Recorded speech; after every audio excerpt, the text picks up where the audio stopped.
সিঙ্গারে সড়ক দুর্ঘটনায় আহত হয়ে হাসপাতালে চিকিৎসাধীন অবস্থায় ২০ বছর বয়সী জিহাদ নামের এক যুবকের মৃত্যু হয়েছে।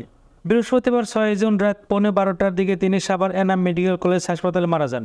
এর আগে রাত ৯টার দিকে হেমাদপুর সিঙ্গার আঞ্চলিক মহাসড়কের খোলাপাড়া এলাকায় মোটরসাইকেল ও ইট বোঝাই ট্রাকে সংঘর্ষে তিনি সহ আরও ২ জন আহত হন।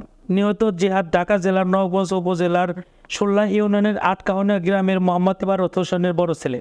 জানা গেছে, জিহাদ পার্শ্ববর্তী চারিগ্রাম ইউনিয়নের দাসেরহাটি গ্রামের আব্দুর রহমানের ছেলে মোহাম্মদ পারভেজ হোসেনের সাথে সুজুকি মোটরসাইকেল যোগে মানিকগঞ্জ যাওয়ার পথে হেমাদপুর সিঙ্গার আঞ্চলিক মহাসড়কের বলদরা ইউনিয়নের খোলাপাড়া নামক স্থানে পৌঁছলে রাস্তার দক্ষিণ পাশ থেকে ইট ভর্তি একটি ট্রাকের সাথে মুখোমুখি সংঘর্ষ।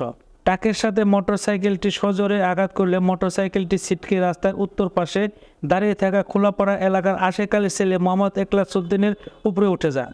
এতে সেও মারাত্মকভাবে আহত। পরে এলাকাবাসী তাদের ৩ জনকে উদ্ধার করে প্রথমে উপজেলা স্বাস্থ্য কমপ্লেক্সে ভর্তি করেন। তাদের অবস্থা আশঙ্কাজনক হওয়ায় উন্নত চিকিৎসার জন্য সাভারের একটি বেসরকারি হাসপাতালে নিয়ে গেলে রাত ১:১২টার দিকে চিকিৎসাধীন অবস্থায় আহত যুবক জিহাদ মারা যায়। নিহতের বাড়িতে বসে শোকের মাতম।